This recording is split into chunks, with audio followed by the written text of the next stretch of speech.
So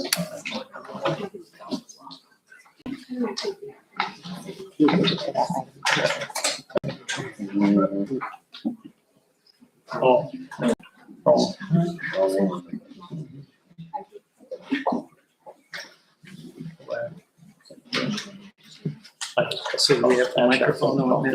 It appears to me, yes. Is that on? Yeah, let's practice that. I get the sheet. Okay.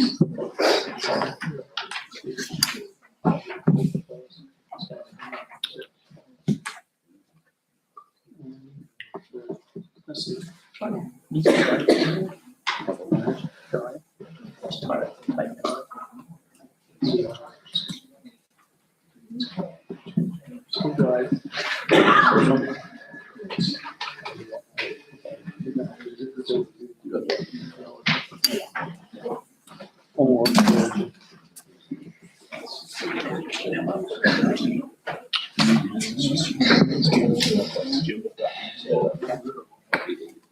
All right, welcome everyone. I'd like to call the board meeting to order. I'd like to stand and have the Pledge of Allegiance and a moment of silence, please.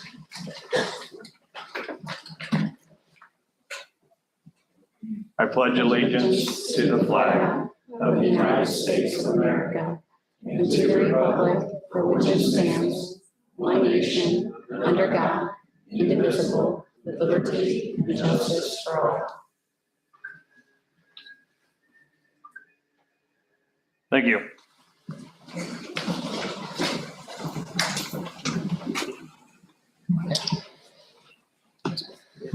All right, welcome everyone. I'd like to start the meeting here. We do have several public hearings throughout, so we will not only recess the meeting to open those public hearings, but we'll be back and forth throughout. I do have a sign-in sheet here for those who wish to speak on certain topics, but I will ask again at any point during those hearings, after those hearings, to allow people to speak if they would like to. So we'll start out first. We have the Oracle, excuse me, I'm getting way ahead here. I'd like to get a motion for the approval of the amended agenda presented. So moved. Second. Any discussion? Okay, all in favor of the approval of the amended agenda as presented, say aye. Aye. Opposed? Motion carries. Okay, now moving into the Oracle update, I'd like to,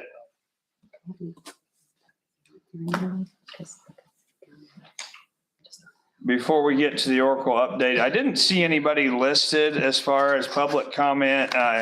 Is there anybody tonight that has a public comment that would like to speak? Okay.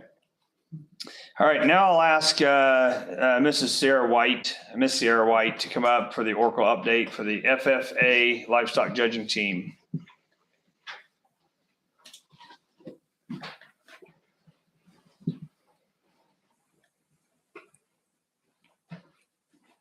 So we've been here before. I'm Clayton, Aubrey, and Addison.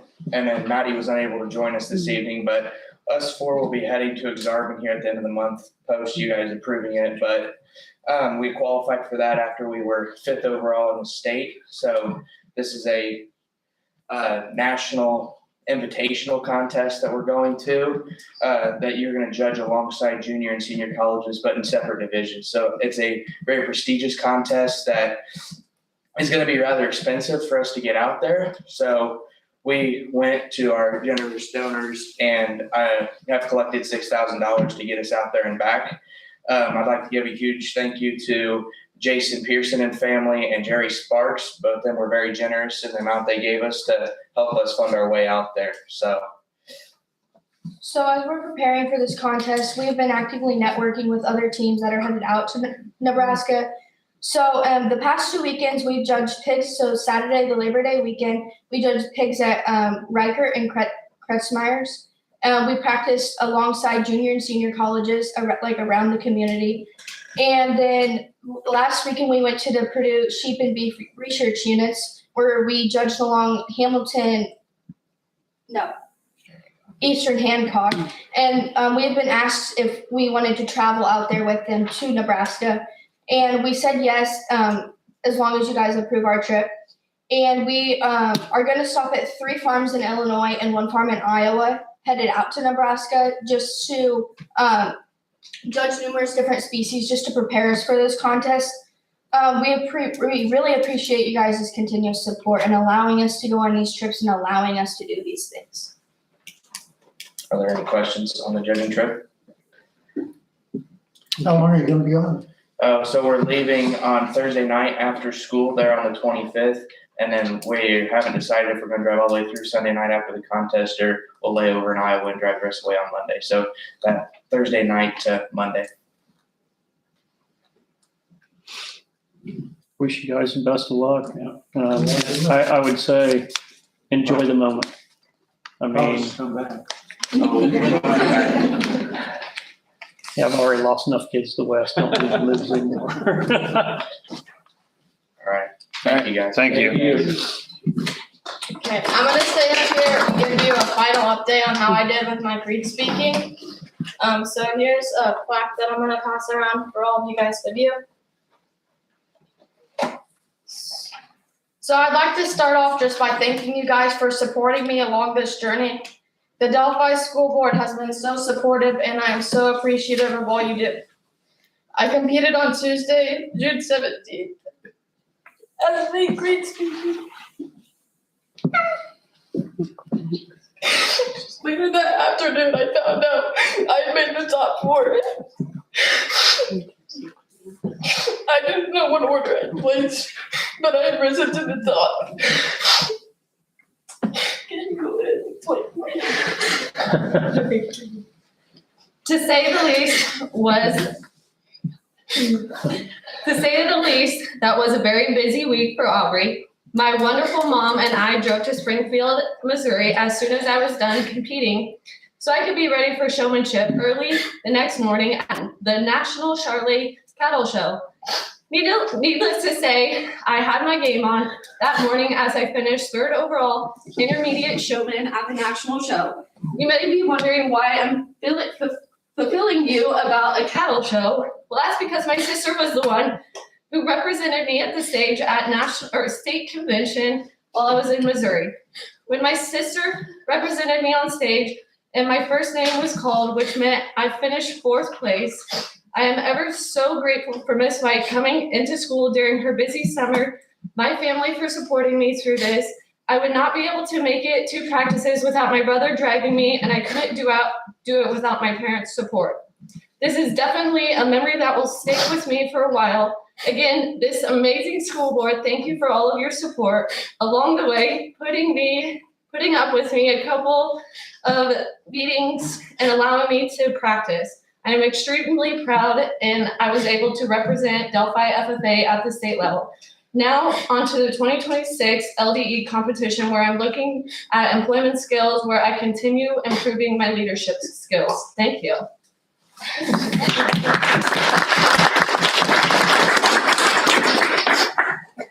Now, Audrey, I got a question. Okay. So freshman creed, right? Yeah. 4th place, but they only take 3, right? So you're No, only the one would be the national. the first is the only one that goes national, right? Okay. For what you did when you first came in here, the first day, I still remember the first time you gave to us, right? Until the last time you gave us before you went in our release committee, right? That we had. You have grown so much. And this is about what experience it is. What right now, your emotions and stuff. I applaud you for one. There's hardly a lot of people will do the creed speaking. It's not necessarily easy. I've judged them. And so you got to know to the period throughout a whole creed, right? To what and then answer those questions. And that is something in itself in my book. I want to wish you as well as the others, because in the future, I know the leadership contests and stuff, you guys will do fabulous. Again, I'll put a plug in for Ag Issues, that we need to figure out a team for Ag Issues for the future, because that does pay some monetary value back to these kids. So again, I appreciate that. Thank you. Congratulations. Thank you. Thank you.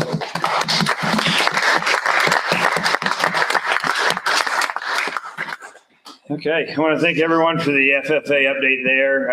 Obviously exciting times for some of these kids that get to travel and compete and to have worked so hard to do so. Now, we also have another recognition. I'd like to call forward Mr. Hawk for the DCES Students and Staff recognition. Thank you. And we're going to start with students. And first we'll invite up Grayson Skiles.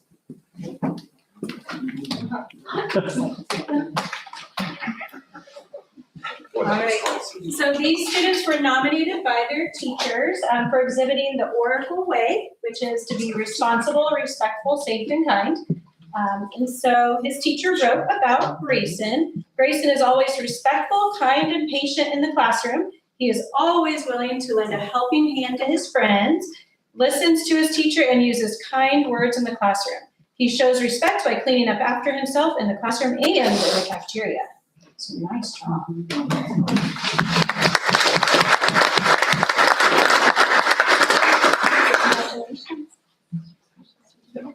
Congratulations. Go ahead and stay. Hey, Grayson, go ahead and stay. And next would be out of first grade, Dallison, Easton, Morgan, who are twins. They were not able to be here, but I do have a comment from their teacher.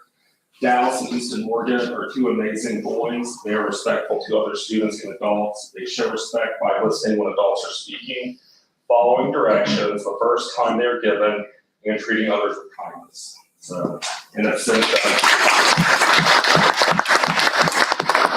next we'll invite up Eli Skiles.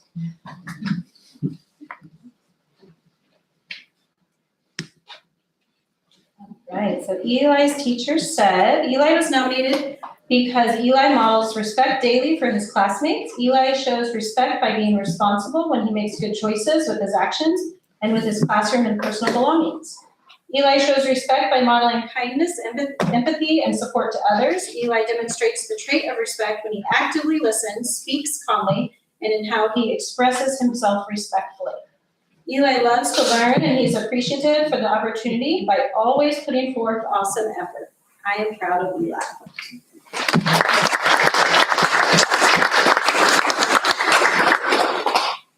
Next, out of third grade, we had another tie, and it is also a set of twins. Kendall and Addison Parks, if you come up. You're gonna have to say which one's Kendall, which one's Addison. The third grade teacher's report was not planned that these two sisters were both chosen.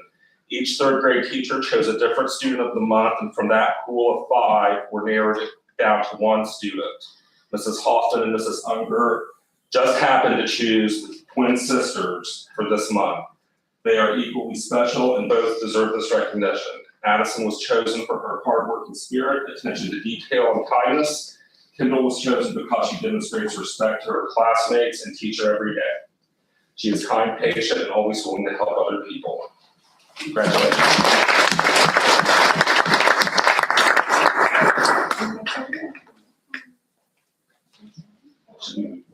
Yeah. Yeah, it's a little bit. We can do it on that side too. Yeah. Okay. Eli, why don't you just down there a little bit? You do it. And next, we're going to invite up from 4th grade, Griff Little. There you go. You go. You can follow, that's okay, that's okay. All right, Griff's teacher said that Griff is one of the most respectful and polite students that I have ever worked with. He is respectful to both adults and his classmates. Griff is a great listener and always follows directions. He works hard and does his best even when things are difficult. He has a great attitude. He is kind, patient, and helpful to everyone. Griff is a great example of a respectful student. He is a positive role model for the other students in our class and in our school.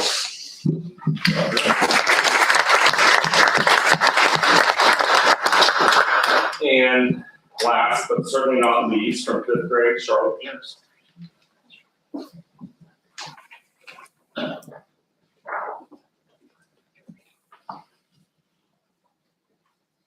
Charlotte's teacher reports, Charlotte is not only a wonderful student, but also a very caring and kind person. She works hard and puts a lot of thought and care to everything she does. Charlotte is also always looking for ways to help the people around her, whether that is other students or teachers. She is responsible and always puts her best foot forward.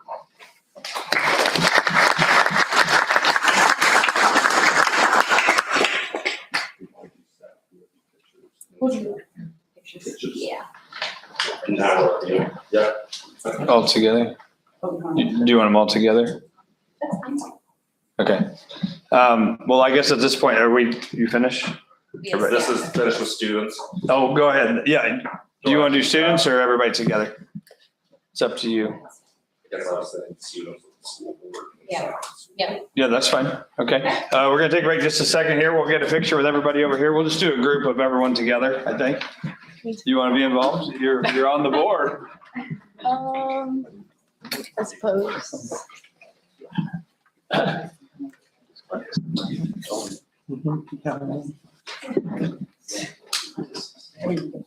Right in front. Tall kids in the front.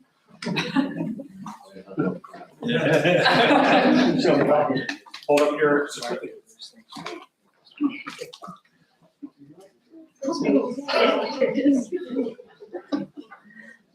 Oh.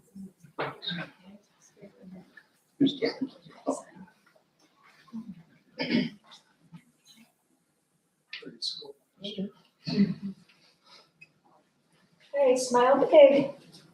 1, 2, 3. 1, 2, 3, smile. One more. Smile big, cheese. There we go. Thank you. All right. Good job.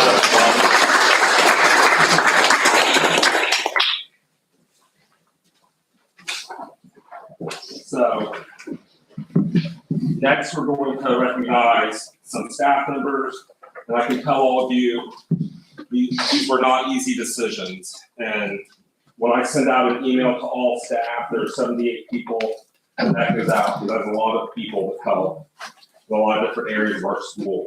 So all I had to do was keep reminding myself that we were going to do this next semester too. So if we didn't get somebody this time, it was still time. First, we'd like to invite up Sherry Connor.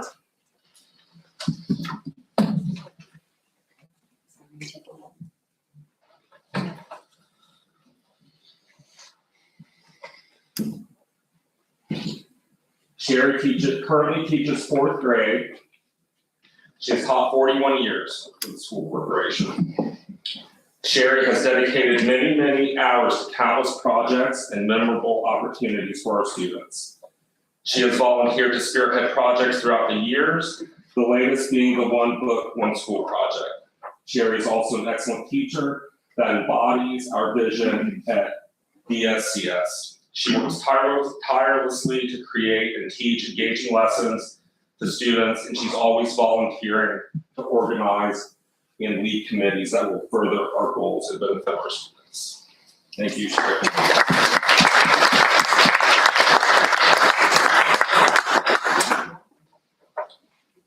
Just like before, you have to stay. Next, we'll invite Mrs. Dora.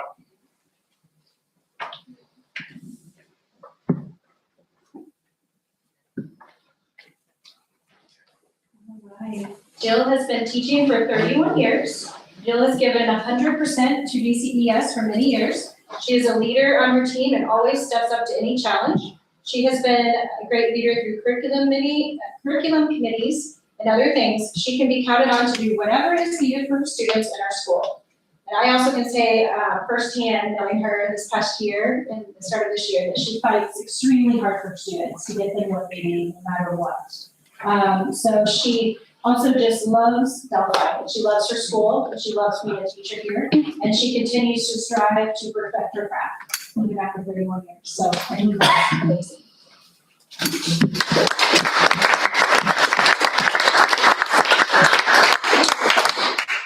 Next, we're going to invite up Andrea Garth, custodian.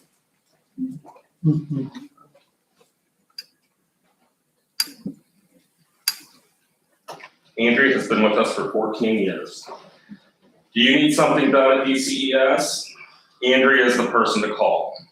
From painting the hallways to capturing possums on the playground. Andrea is up to the task. She approaches her job with pride and always has a smile for everyone she sees. Thank you.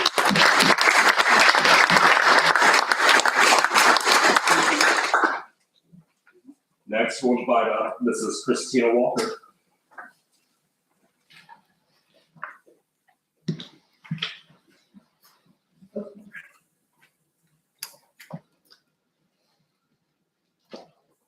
Chris Walker has been with Delphi Community School Corporation for 6 years. She started in June of 2019. Chris is a hard worker. She goes above and beyond. She has all of her teachers spoiled. And they love her. They all know when Chris is absent. Chris is a little OCD, so she has to have everything straightened and in its place. We appreciate everything she does. Thank you for all your work.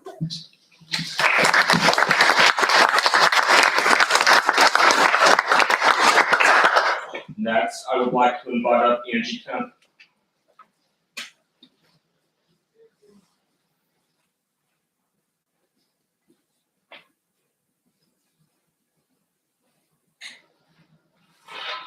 Lots of people wear two hats at Delphi. However, Angie has driven a bus for 28 years and ran a cafeteria for 21 years. Angie is a person who will fill you up at lunch and then drive you home after. Things you can count on from Angie: a drama-free work environment, a spotless kitchen, well-prepared meals, and a bus full of children taken to and from school safely. Thank you very much.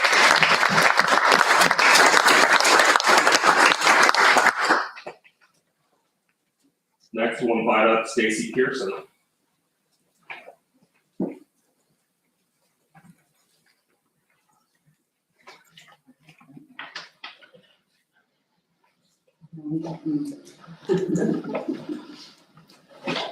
Stacy has been working in the cafeteria for 12 years. She is a very hard worker and is fun to work with. She hardly ever misses work because she loves the kids and her coworkers. She cooks most of the food for all the lunches at the elementary school, and she is the best, and we appreciate her so much.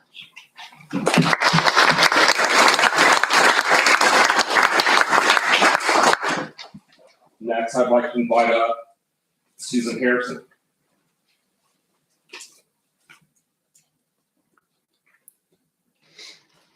Susan is a special ed teacher. She has been with us for 7 years. At Delphi Elementary School, Susan is the cornerstone of the special education department. She is a unique blend of being a talented instructor and a patient caregiver, a proficient scheduler and an enthusiastic cheerleader, with the stamina to be on the move all day, completing paperwork all night.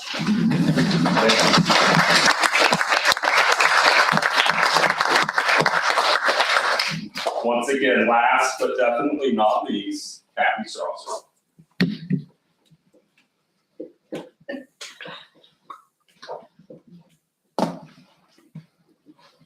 Kathy has served the students of Delphi for 27 years. She is the embodiment of a professional educator. She approaches her position with a sense of urgency and a goal to help every student be successful.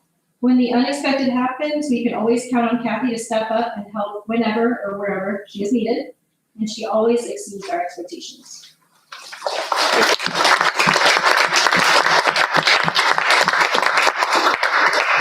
And I am the one that called for the possum help.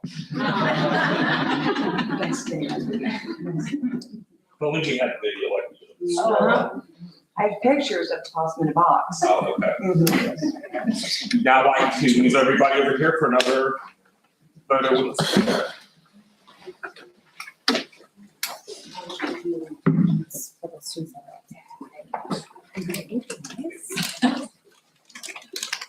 You want me to write your best? Okay, all right. Always.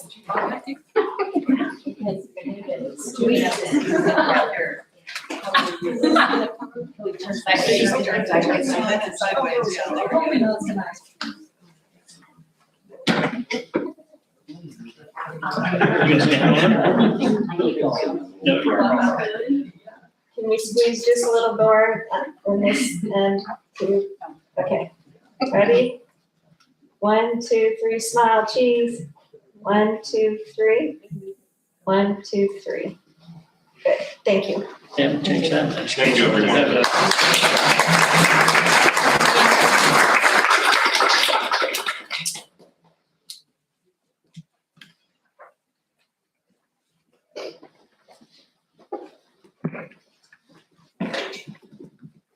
Okay. I want to thank Mr. Hawk and Mrs. Carlson, again, our administrators from the elementary school, to help us just recognize not only students, but staff. We wanted to kind of change things up this year and continue to just recognize everyone that really puts out extra effort. So at this time, those of you that were here for the recognitions, you are welcome to leave. We have a packed schedule here, but you're also welcome to stay. So this will be your chance to exit, because I'm getting ready to open up we're going to recess the regular scheduled meeting and open up a public hearing for the public hearing SEA 390 pre-formal collective bargaining. So this is a chance for patron comments about the hearing. This has to do with the collective bargaining for the teachers. I do have an attendance sheet here that was filled out with several people. Is there anybody else that would like to add their name to the sheet to speak tonight? Okay. First off, I will call up Mr. Tim Connor then. Well, we kind of have our own order, if that's okay. You can take your order as you choose then. Okay, so Mrs. Hoffman. Well, okay, so there is number one. Jill, Mrs. Hoffman. Yeah, please state your name and address before you speak. Jill Rout, 911 South Center Street. Okay, good evening, members of the board. I'm Jill Rout, and as a proud Delphi educator over 30 years, I'm speaking to you this evening as a representative of the students' future to explain why a fair and robust teacher contract is vital to their education. I've spent most of my career right here at Delphi. This is my 29th year as a full-time teacher. And before that, I spent a few years studying, covering a maternity leave, and working as an enrichment pull-out teacher. I've had 8 principals and 6 superintendents in my years here at Delphi.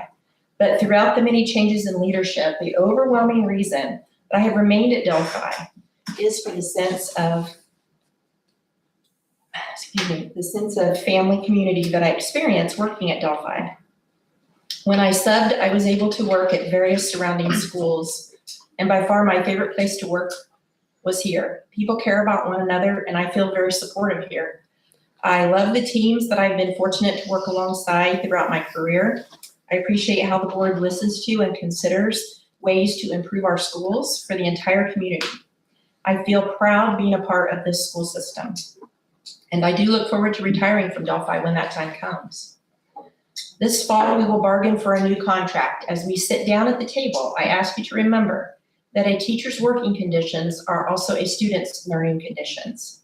When advocating for a competitive salary, the district can retain the most talented, dedicated educators who understand and are invested in the student's long-term success. This stability is essential for our students. As we all know, in our current educational climate, there's competition and enticement in hiring and retaining the best educators. Delphi can and should be considered a competitive school with the goal of staff and student retention. Everyone believes in the students here. A fair and respectful contract is the foundation for their future. Working together with mutual respect will create a contract that honors the commitment to their success. Thank you for your time and diligence in making Delphi a place that other educators want to remain for the duration of their careers. Thank you.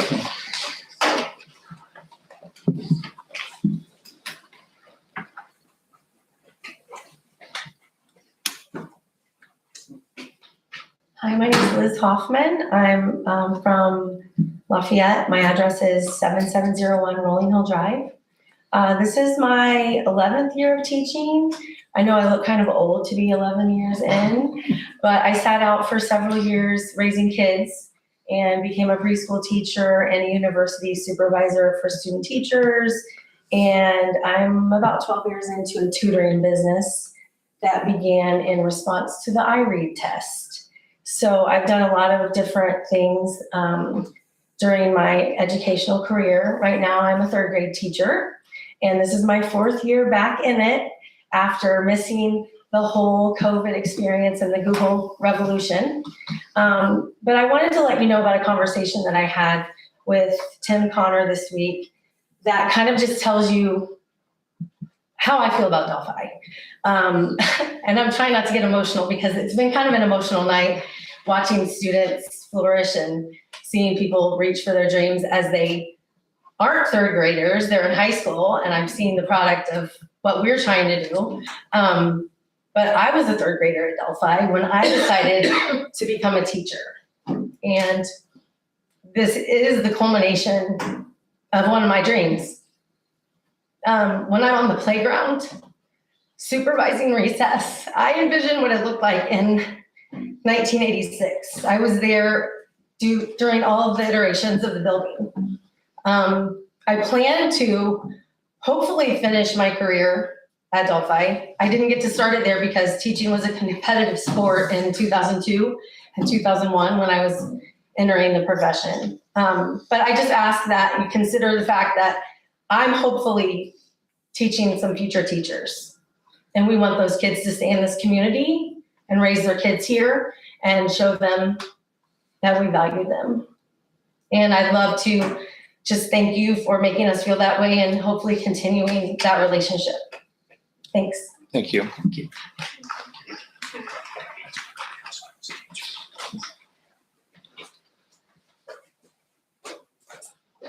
I'm Leslie Pickering, address, pretty sure is 465 West, 150 South, 175 South, Floridian. So unfortunately I have to read just because it makes me nervous to stand up here, different teaching to kids. So thank you for taking the time to listen to us tonight. I absolutely love Delphi School Corporation. I've been here back 11 years. I was at another school corporation and I decided it was time to remember why I became a teacher. I was unhappy there, and I realized that I had a different philosophy than they did on education. The difference is I had been at a corporation that valued education over athletics. I had been at a corporation that felt like family. I had been in a corporation where I knew I belonged, and I knew a corporation that just everywhere felt like home. It was a school system that not only cared about one student, but every student's education, not just certain students. The problem is I now had a family to think about first, but when I thought about that, I wanted my kids growing up in a community and at a school corporation that valued education. I remember when Mr. Walker called me and I was pretty ecstatic because I knew that God was opening doors. So everyone always says, well, if you aren't making enough money, go find a different job. Well, the thing is, I am happy. I love Delphi, and that's why I came back here. I love working with the students here every day. I love seeing them thrive and find their passion. When individuals talk about education, oh, you could do something else, it truly breaks my heart. That's like telling someone to go find a different dream. I've always wanted to be a teacher. I have 3 kids to think about, but still I wanted them to know sometimes money isn't everything. And sometimes in life you have to reach for your happiness and your dreams. I know that the board has always had our best interests at heart, and I appreciate that you put this pay scale back in a few years ago. As a teacher, I feel more financially secure now that I can see what the next year is going to look like for my family. I know that changed the mind of a few young teachers into not leaving when we changed the old contract. You and I both know sometimes everyone is not always replaceable, like Jill was speaking about. It's beneficial to have those experienced teachers. So here we are in negotiations again. Unfortunately, we lost some great teachers and some staff, but there's nothing we can do about that to other professions or other schools. We may never be able to do what they can do, but they don't have what Delphi has, the family atmosphere. As a parent of 3 children that are to attend this, have had and are attending the school corporation, the only thing disappointing is sometimes the consistency and the turnover. Teachers don't realize the grass isn't greener on the other side. This building is a building who builds around kids and family. I want my kids to grow up knowing their teachers. I do not want a revolving door of teachers as a parent. I want there to be familiar faces at Delphi. I want them to know this is where to stay. and this is home. We want them to see that Delphi is not just a training ground for other school corporations. Thank you for taking the time to listen tonight. I know, I'm sorry, just messed up. Sorry. We value our teachers by supporting them, and you guys have done a phenomenal job in that. The community is great in stepping up in times of need, and I know our board and corporation want to show them that you value their children and value retaining consistency is not just good teachers, but great teachers. Like I said, I love Delphi. I was not born and raised here. I'm a transplant, so to speak. However, please know this, my heart bleeds black and gold. I want my kids to grow up and want to come back. My son, who was graduated 2 years ago, has already seen the importance of coming back and being part of the alumni who steps up and helps out when there's shortages. He understands the importance of coming back and speaking to students about the trades and giving back is important because that was instilled in him here at Delphi. We are proud that they graduated from Delphi. I want my kids to come back from college or whatever with their families and see former teachers and be able to brag about, Mr. Connor back there and the accomplishments and thank their former teachers like you guys did tonight. I do not want them to come back and say, I have no clue who's around here anymore after just 3 years. Again, I appreciate all you do and continue to do for us teachers. I just ask that you take that into consideration when marketing. We have made great strides and we want to thank you for your time and appreciate everything you do for our school corporation. Thank you.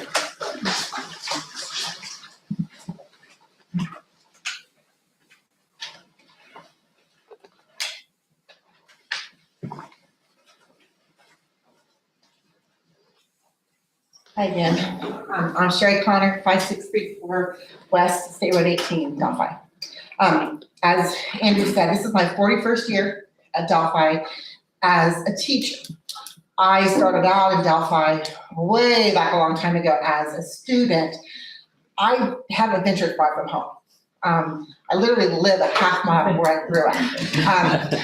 With the exception of the 5 or 6 years before I started school and the 4 years I was at Purdue, I have been a Delphi student, teacher, parent, and I'm super proud of my community and my town. My concern is I want to see Delphi, the community, continue to grow. We've lost employers, we've lost families, and I think that we as a school are going to be the ones to bring our community back to life and to make it grow. And the main way for us to do that is to have a school corporation that's going to attract those people. I see these beautiful new homes being built, and I'm thinking, okay, who's going to live there? Well, we got to bring people in from out of town. And what's going to bring them to Delphi and make them willing to drive to Lafayette to their jobs is our school corporation. And we've got to make our school corporation something that people are willing to travel for.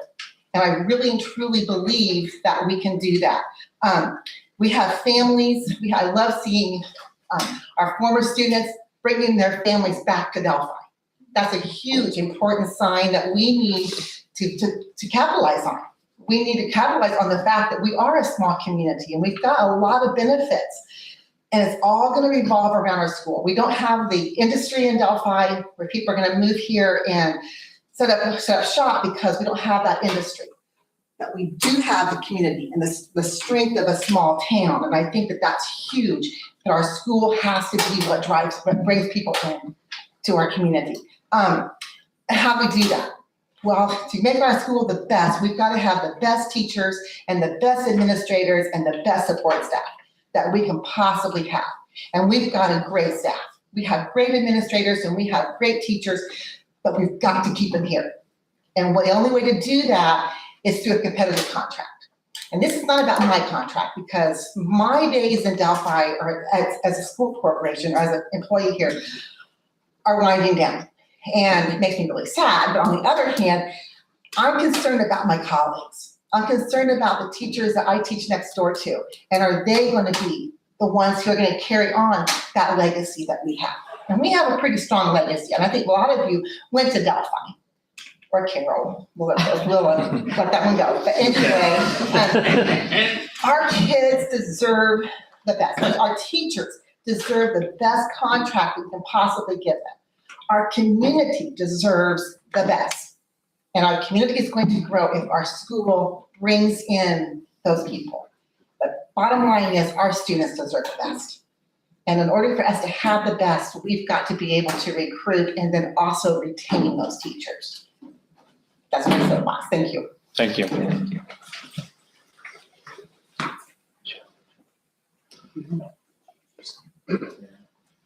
Can Jay speak even though he didn't? Yeah, you can speak. You go ahead. State your name and address. Appreciate it. On behalf of Tim, I'm short of that one. Hi, I'm Jay Dennison. I live at 512 West Summit Street here in Delphi. I've served on our bargaining committee for several years and the bargaining chair for several years. We always appreciate the open communication that we have back and forth with the school board and the DCTA. I do feel we've always been fiscally responsible, but that is one of our priorities, that we want to make sure that we're not only competitive but fair. And look out for our current employees. I think you've heard tonight, we have several that bleed black and gold, and we want to continue that as we bargain into this next year. And we also recognize that it's getting more difficult to stay competitive with other school corporations and to draw in newer and younger teachers. So in doing that, we look at that aspect as well, and we want to make sure that we bargain fairly, and we want to continue the growth in our community. So we appreciate this time to continue to bargain with the school board and with DCTA, and we hope that we can all reach a contract that's both fair and competitive, and we become someplace that people want to come to. I appreciate your time. Thank you.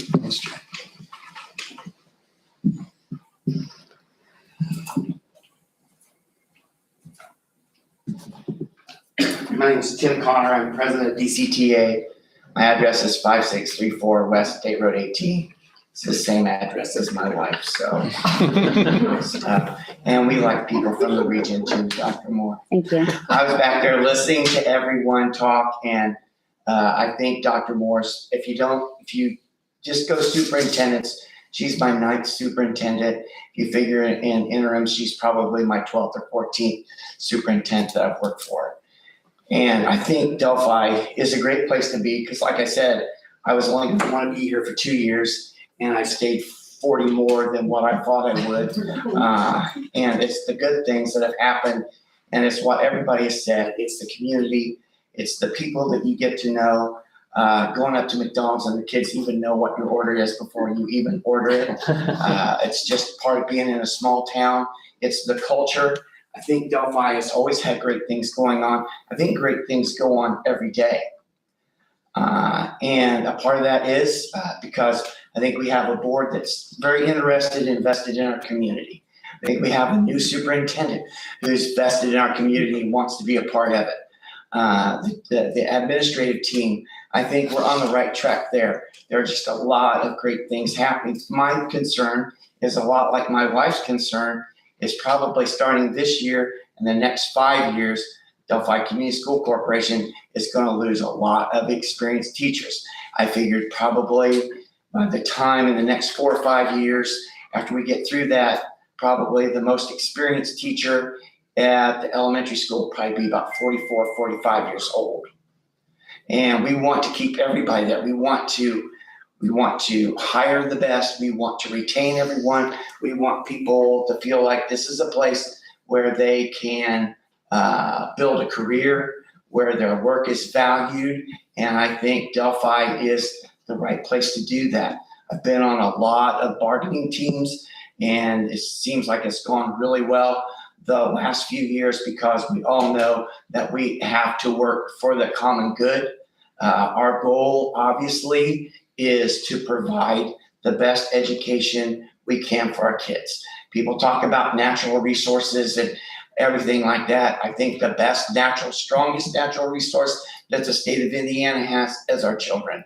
And if we look out for the children, then everything else will fall in place. So I look forward to bargaining with you. I think it'll be I think it'll be a pleasant experience. And I want to thank you for this time. I want to thank you for your service because I know being on the school board sometimes isn't the most, you guys don't get probably the praise that you deserve, but I appreciate what you've done because I've known some of you forever. Good grief, I've had your kids. So thank you very much. Thank you.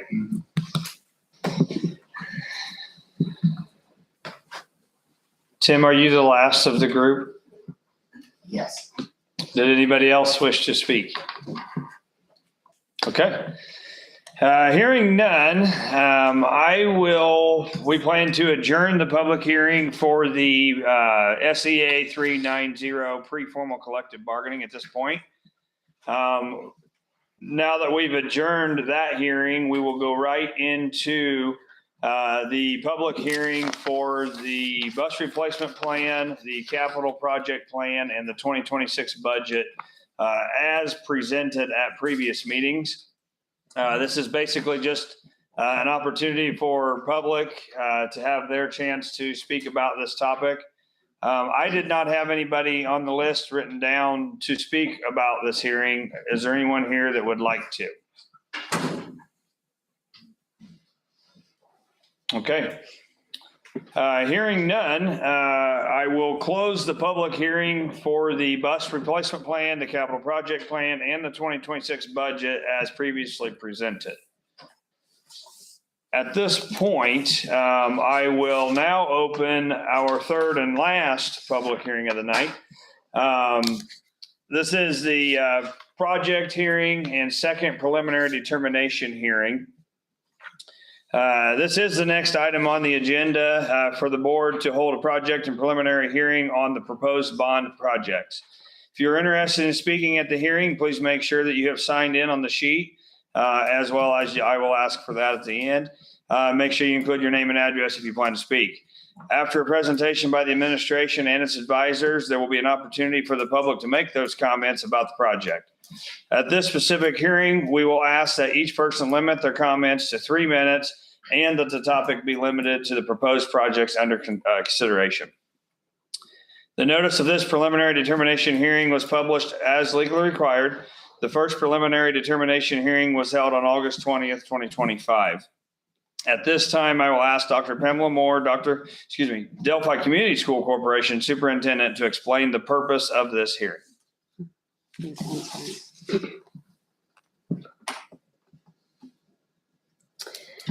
Pursuant to Indiana Code 20-26-7-37, before a school corporation may spend more than $1 million to build, repair, or alter a school building that will be financed by a lease or bonds, it must hold a public hearing at which explanations of the potential value of the project to the school corporation and community are given. Similarly, pursuant to Indiana Code 6-1-1-20-3.1, a school corporation must hold 2 public hearings and adopt a resolution to preliminary determine to issue bonds or enter a lease for a project which has a total project cost in excess of a non-controlled project. These public hearings and the consideration of resolutions represent the beginning of the legal process. The resolutions presented at this meeting establish the maximum financial terms for the proposed projects. Okay. And now at this time, I will ask Dr. Pamela Moore, Superintendent, about the process of determining and communicating the projects to the community and the needs for the projects. So the administration, in collaboration with the school board, community stakeholders, have carefully studied the conditions of our facilities, technology, student learning environments. And so over the past several years, even when I wasn't present, conversations have taken place at board meetings, community meetings to review building needs, evaluate capital project priorities, and determine the most effective use of resources to support our students. So with faculty assessment, staff input, we have shaped a comprehensive plan that balances immediate needs with long-term improvements. So these projects will address safety, functionality, of course, ensuring our schools remain welcoming, efficient, and supportive of student success. So areas that we looked at: safety and accessibility, learning environments, technology and instructional support, athletics and extracurriculars, and operations. So through this process, the school board and administration have prioritized projects not only to maintain our facilities, but enhance the overall educational experience for every student. Okay. Now I would like to ask Dr. Moore, Superintendent, again on how the proposed projects meet the needs as just described. Educational needs met, and these projects will span from 2026 through 2028, would be safe and secure entrances at middle and high schools, reliable roofs, HVAC and foundational repairs, renovated classroom, gyms, locker rooms, and student spaces, technology updates, Chromebooks, PA system, upgraded athletic and extracurricular facilities. All right, thank you. So at this point, I would like to welcome Joey Cardenas from Baker Tilly, our municipal advisor, and about how the proposed project will be financed, as well as information about the effect the typical property tax on the typical property taxpayer. Joey?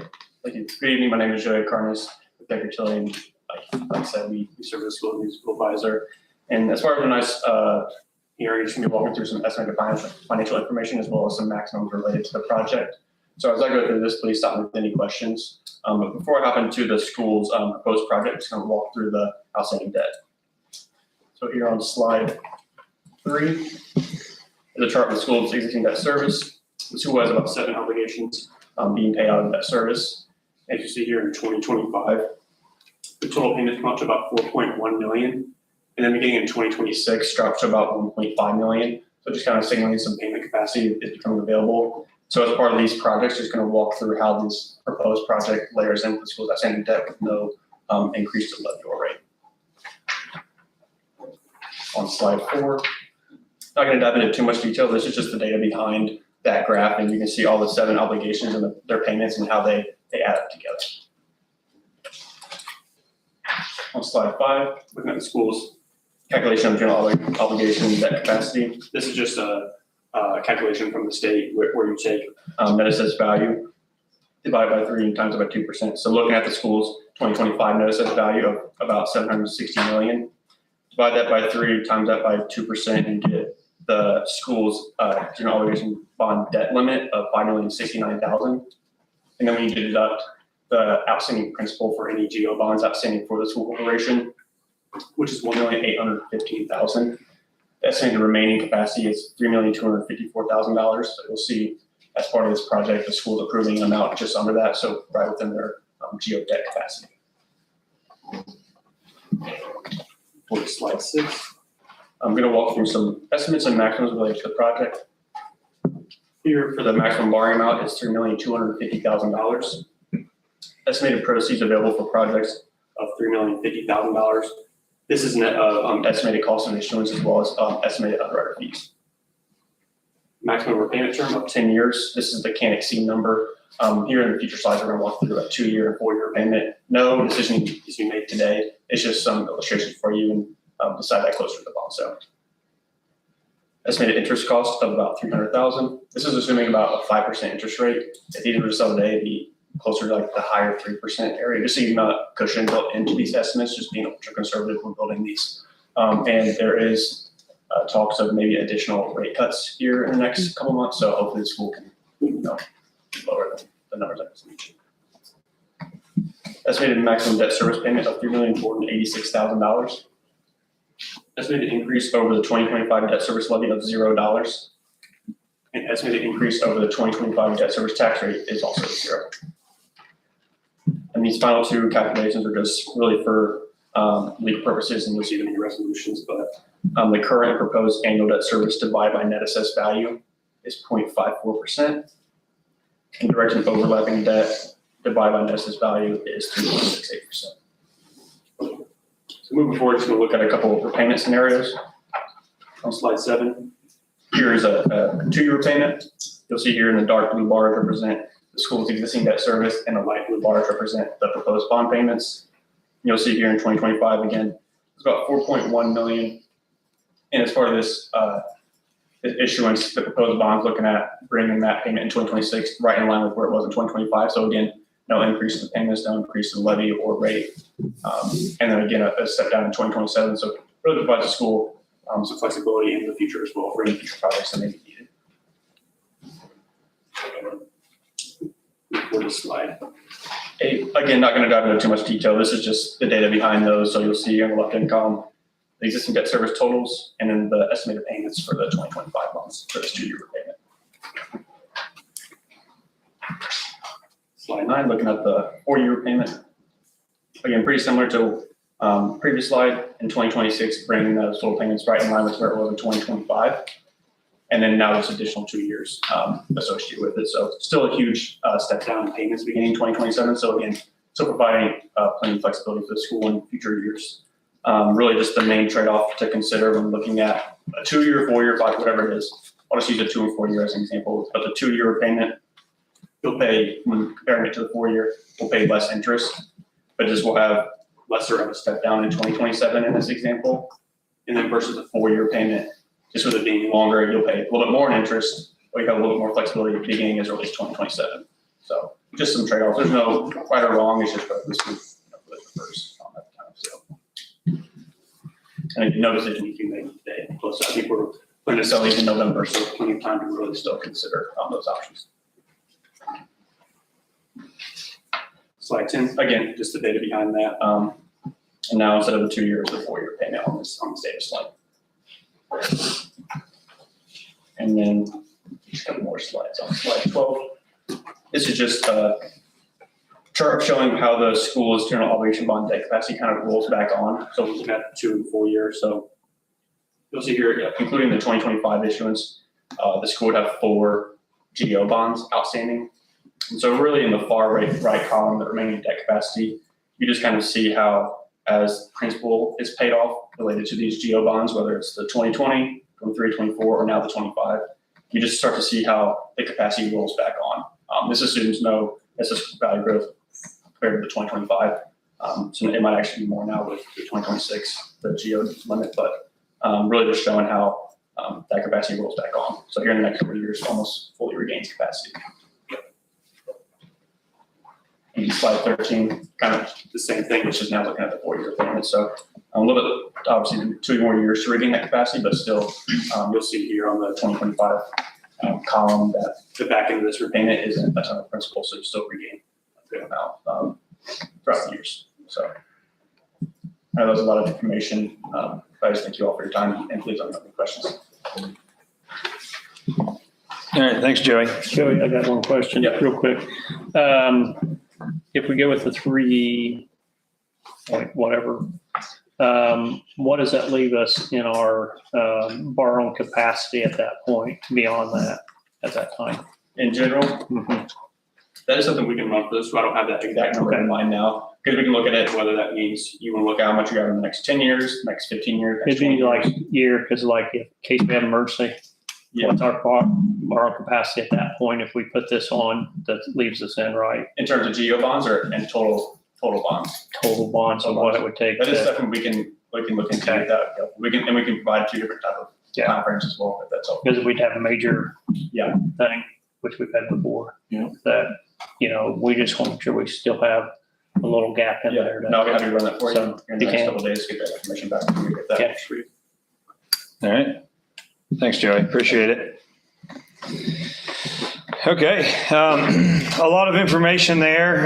But now with that being said, I'd like to open up this public hearing for anybody who would like to speak. Now, I did already pull the sign-in sheet earlier at the beginning of the meeting. Is there anyone here that would like to speak on behalf or towards this public hearing for the bond? Okay. At this point then, I'd like to thank everybody who participated in this hearing. We appreciate your time and interest in the projects and the future of our community. Please note that this is just the first step in the legal process. The board will continue to work with the administration and its professionals to look for efficiencies to conserve tax dollars while meeting our educational needs.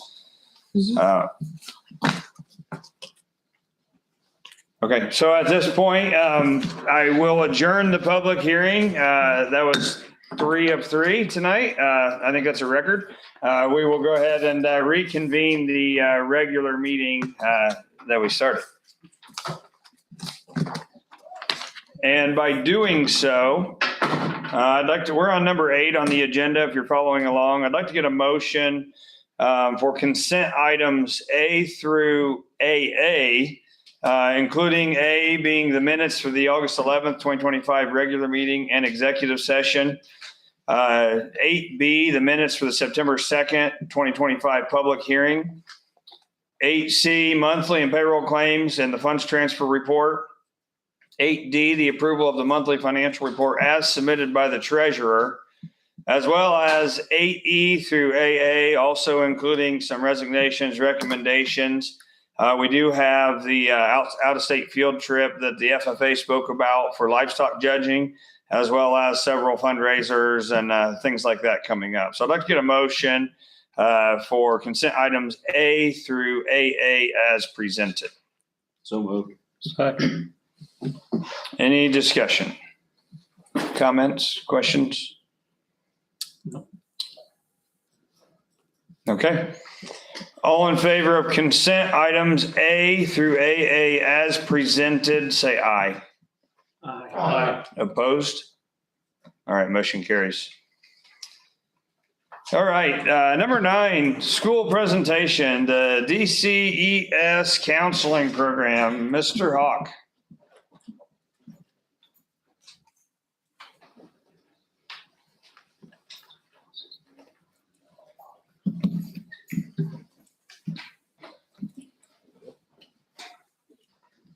Thank you, everyone. I feel very fortunate for the opportunity to speak tonight about our counseling program at Delphi Community Elementary and School in Camden Early Child Care Center. Speaking with me, as you've seen before, will be Sarah Carlson and also our school counselor for both buildings, Christina Leslie. I think this is my 24th year in public ed. And, I was only gone, just like Sherry said, for a few years to college before I was back. So school counseling is something that I've been aware of for the majority of my life. And it seems like the further we go, the more important it is. And during my career, I've learned one thing you can count on is you don't know what's coming next. I never expected something like COVID, and I never expected the consequences of the shutdown as far as having to come back and teach children how to interact, how to socialize after they've been kept separate. Today, students face challenges with social media that we never had when we were younger, and the bullying that comes with social media. And as we go on, there's more brought to light about mental health issues in elementary age students. So having a good counseling program is something that sets students up for success for their whole educational career. It's something you have to take care of all of those things before you can get to the academics. Next, Sarah Carlson. We switch slides, please. Yeah. So the why behind our counseling program, why do we need it? So in aligning with our mission and our educational philosophy, our mission includes the focus on relationships and in creating a safe and stimulating environment. Our philosophy at DCESC wants to focus on the fostering, a sense of belonging, modeling values such as respect, honesty, leadership, caring, which is directly addressed in our Character Strong program. And we care about the whole child. So not just looking at the academic piece, but making sure we have kids that feel safe and cared for in the environment that they're learning in. We also want to address having a response to critical needs that we observe in our community and across Indiana. And of those needs, we look specifically at those needs. We see about 25% of Indiana kids exhibit 2 or more ACEs. And so what ACEs are adverse childhood experiences. So it's about 1 in 4 of our kids. Go on, Joe. So ACEs include things like divorce, grief, separation, instability in the home, substance abuse issues in the home kids are dealing with, whether that's, drugs or alcohol, violence exposure in the home that kids are witnessing, and then living with mental health in the home as well. So those are some of the ACEs kids can experience. And so we're saying 1 in 4 are experiencing 2 or more of those.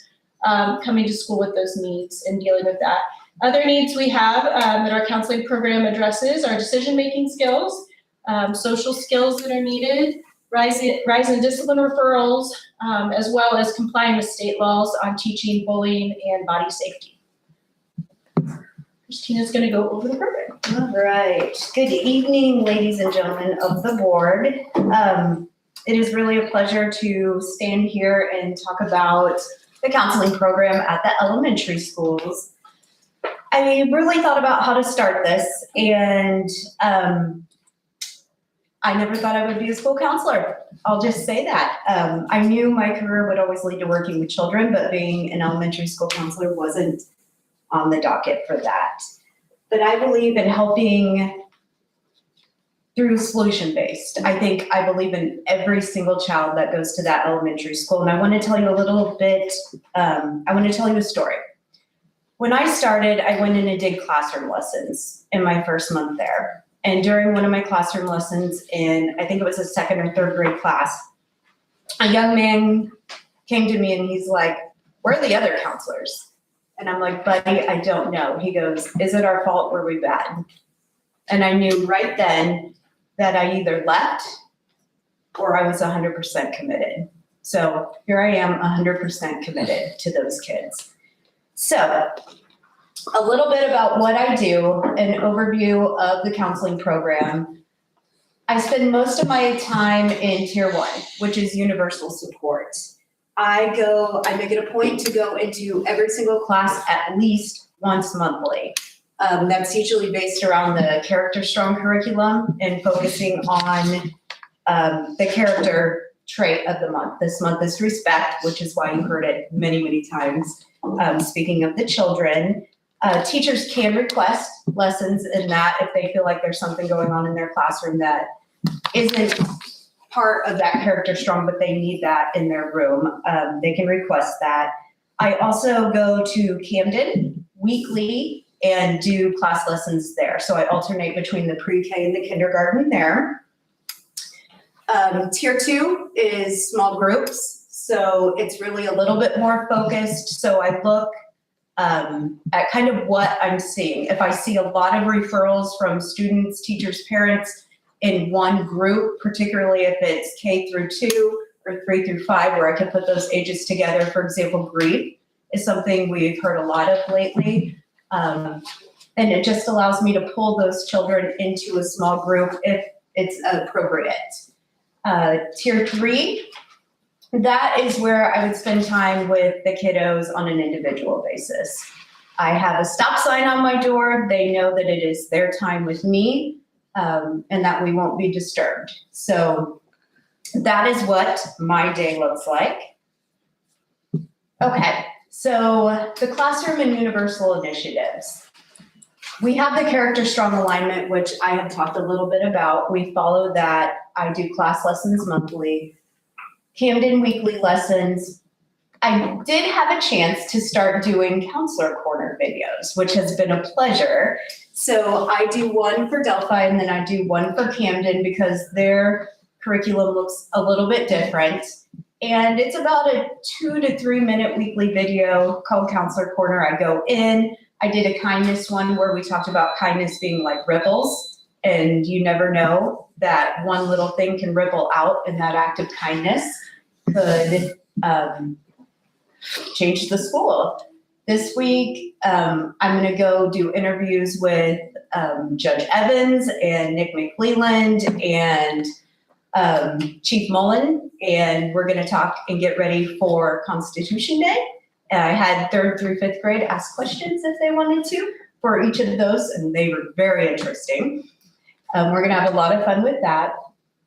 Another thing that I wanted to focus on was I believe in teaching children and helping them learn to help themselves. I want to do that with comfort and integrity, but I also believe that children need to learn how to problem solve and be solution focused themselves. So at the beginning of the year, I sent all the teachers out a Peace Path initiative. What that is conflict resolution, problem solving, and it really walks. This is actually in my room. I had it in the hallway for a while and then realized it was slippery and fun.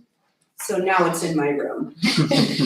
But teachers are more than welcome to use it. There's rules that you start out with that we listen with our ears and when other people are talking, and it actually walks the two children through step by step. When you say this is what I hear, here's what I need from you. And then at the end, it is agreeing on a resolution, shake hands, fist bump, hug, whatever they choose to do. I'm standing right there to help guide, but it's been very, very successful because it's teaching them to communicate with each other. I also have a problem-solving wall outside my door where, it's elementary. Usually 3rd through 5th grade, I get a lot of let's talk forums about friendship, conflict. My question to them is tell me what you've tried, because what would you like Miss Leslie to help with? I want you to solve it for me. Let's sit down and solve it together. Next slide. So, last year I started in January. I didn't really get a chance to start keeping track of data. So that was one of my initiatives this year is to really keep track of where I am, the impact that the elementary school counseling program is having. So this is the data for this year so far. We have had this year, so from August to now, I've had 38 class lessons. I've had 12 group sessions and 22 individual sessions with students. I had a little girl come to me and she's like, what can I do, Miss Leslie, to help other kids who come in here know that it's okay to be themselves? So she made this sign and she brought it to me and picked where to hang it right under the breathing light. That little face up there breathes, it has a light that you breathe with. So she designed that and I thought that was important for you guys to see. And Mr. Hawk, next slide, please. Mr. Hawk. So our overall goal is to connect our counseling program back to our big goals for the school. And if you are familiar with the Oracle way, we are respectful, we are responsible, we are safe, and we are kind. And those are the things that Miss Leslie helps us accomplish, all of them working together to make a safe environment for our students to thrive academically. So what are our next steps? Well, collaboration and a team approach. Bi-weekly meetings to discuss specific student outcomes, concerns, and needs, class needs, what school initiatives we can put in place, what we need to do moving forward with that, how we address attendance issues and attendance meetings with parents, and also what we can do to meet the needs of our students with 504 plans.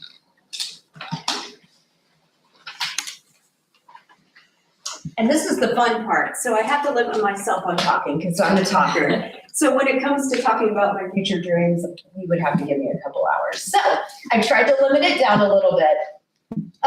Technology is a big part of education today. So I never want to underestimate the importance of that one-on-one communication with the students. But I am a single counselor in 2 schools. So how do I make the most impact with the resources I have? So something I have thought of for the future that I want to get started on is a Google site, and that I'll have some questions for the tech department and making sure that works. But developing that so they have access to a Google site that has things like a virtual Palm Corner. And I purchased this fantastic curriculum where it has digital journals. So, if they have grief and I don't have the ability to see them every couple of days and they're struggling, they have that journal to bring up and work with. So it also initiates a lot of, hey, I'm feeling this. I've been able to say I feel this. What resources are on there to help me? So it allows them, to start helping themselves, to labeling their emotions and being able to get on and find the resources to help with that. And it helps me be successful for 2 elementary schools of children.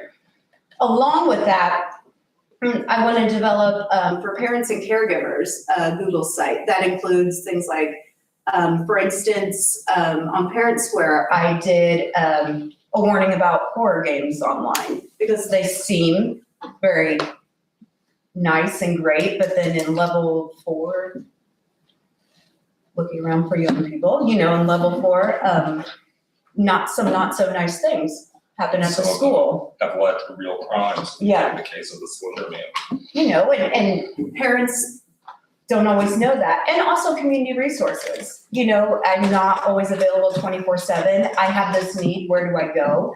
Bauer has it, 211 has it, but having parents have that central place to go and go, wow, I have this resources for me. So next slide, please.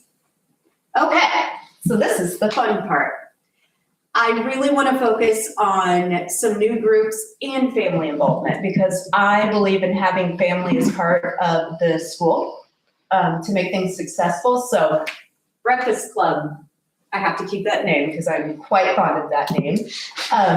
Some students have trouble navigating from home to school. It causes great dysregulation. So my hope is to start a 15-minute time where children can grab their breakfast, come to my room, there's calm music, the lighting's a little lower, they can get themselves regulated, and then go about their day. Art with Hearts, I am a certified trained facilitator for A Window Between Worlds, which is art healing trauma, a curriculum. So that is something I really would like to start, get children in there. It's something that I would have to do K2 and then 3 to 5. But I'm really looking forward to that because sometimes children find art healing versus talking. Kindness Club, pretty self-explanatory. Doing such things as rock painting, kindness challenges, other initiatives throughout the school. I think children will really grab onto that one. And then family engagement. There's some things that I'd love to implement. Family game night. It teaches cooperation, gets families in to the school. Coffee with the counselor. A quarterly meeting where they can come in either virtually or my room will be open in the morning before school starts and we'll discuss a topic that's of relevance to going on. So maybe social skills, things like that. I also want to say that it has been a pleasure working with the Student Services Department as a whole because I am working in a department that is completely collaborative in their approach to student counseling in a K through 12 perspective. How do we start in pre-K and end in 12 and make sure all our schools are aligned in what we are serving in our Student Services Department? So our character strong, we have monthly meetings together where we can talk about our initiatives in the schools, such as College Go Week. Purdue Pete's gonna be at the elementary school, middle school is doing their thing, high school. So we are all working together to make sure that as students move through the district, they have that consistency in the counseling department. And then just program development together. We talk about it. We make sure that it's not the elementary doing something, and then when children get to middle school, it's completely different. So next slide, please. So in closing, in order to hit our academic goals here at Delphi, we have to also look at the child and make sure they come to school ready to learn. So we want them to come to school in a safe, welcoming, caring environment so that they can learn and they're ready when they get here. So our program at Delphi does just that with Mrs. Leslie's help. So we thank the board for their support in all of our endeavors. And next slide. Any questions the board has for us? Thank you for educating us. Please reach out anytime if you ever have questions. I'd be happy to answer them. Thank you. Thank you.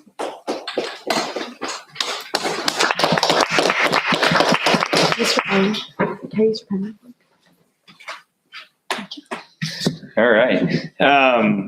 Okay, yeah, thank you for that presentation. I think we sometimes graze over what all these kids go through and what weights they carry just to come to school. So that's awesome to hear that and that we've got ways to work with them. I think Mr. Dale is not here. He's at a JV. So his athletics report has been presented to us. Do you have anything to add?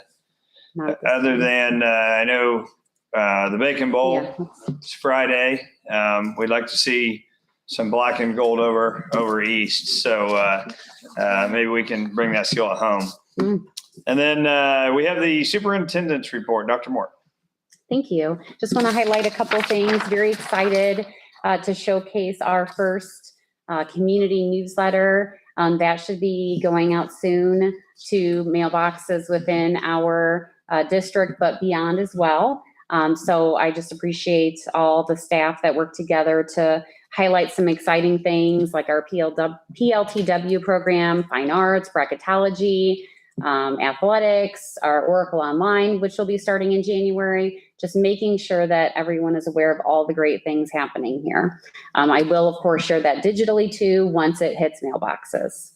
We'll put out some other newsletters throughout the year. It will not be our only community newsletter. We will work on sharing the news again in the winter, and we'll also have a spring edition.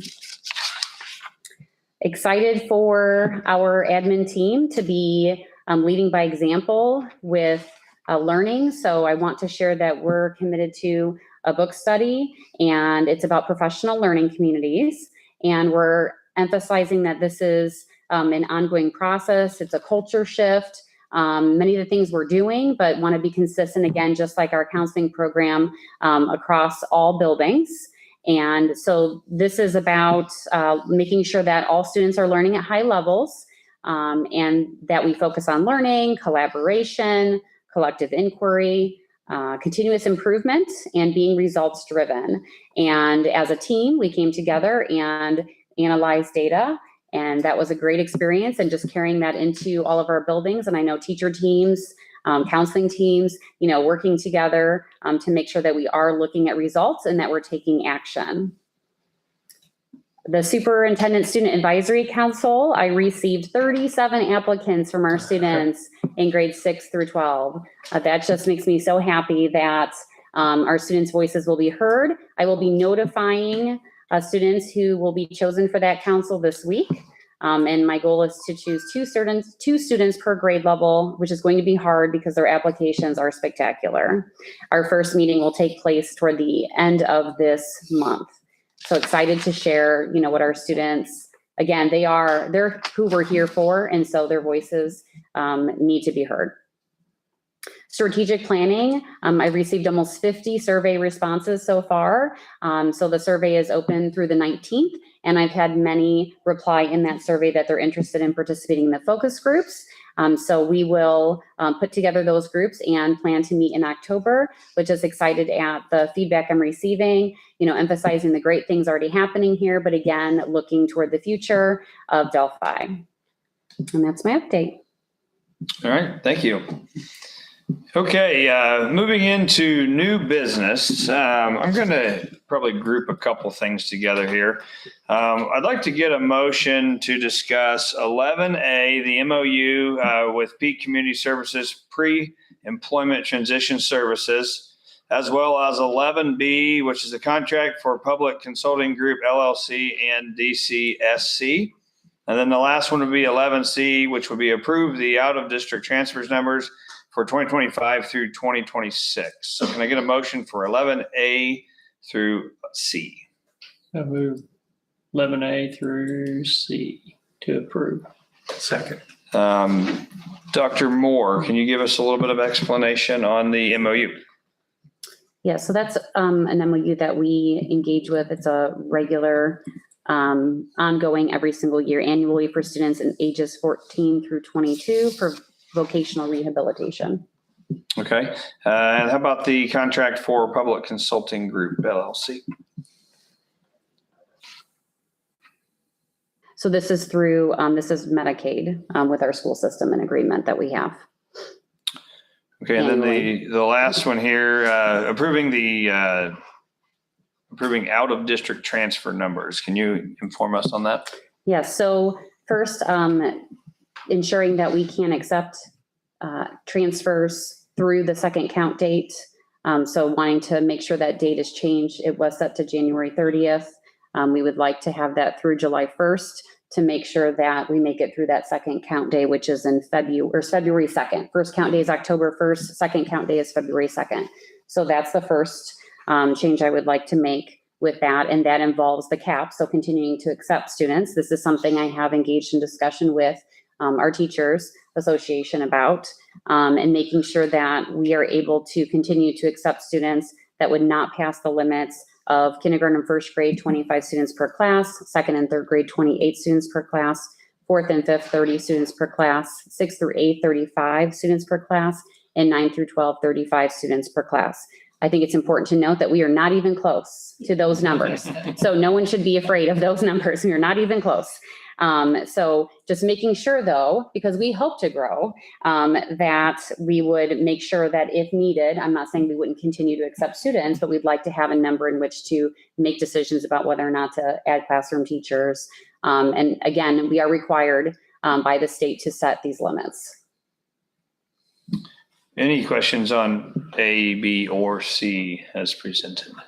On the MOU, maybe I just didn't see it. Is there a cost rate factor to that? I didn't see that. You did say the length of contract is yearly, and that wasn't on that MOU either, but No, it's just an agreement. just agreement, right? Correct. Okay, Yep. thank you. Anyone else? Okay. All in favor of 11A, B, and C as presented, say aye. Opposed? All right, motion carries. Okay, moving forward, I'd like to get a motion to discuss 11D Fitzel Electronic Services for DCHS gym LED lighting. So moved. Second. Dr. Moore? So the first is we had some lighting that needed to be changed out at the high school. And so that was with LED lights that were replaced in the gym. Were those haven't been in that long. Yeah, that was part of the, I know Chip's not here, but was it for the scoreboard? Energy saving. No, Yeah. it was under warranty and then something happened, and I think, let me get, if I can find the email. because we had a major From what I renovation. understood, it was under warranty work, but we had to pay a portion of it. But the $5,000 is the labor, is that what's on there? That's correct. Yeah. Oh, okay. Yeah, labor was $5,175, material $225, and a lift rental looks like $500 for a total of $5,900. But they were guaranteed for. Guess we're gonna talk to Tony. Well, Man, I'm happy that's to. just the labor. So we don't, look into yeah, we don't pay for yeah. the The lights. lights Yeah, the lights weren't, we are- weren't charged for the lights. Yeah, we're paying That's for the correct. labor.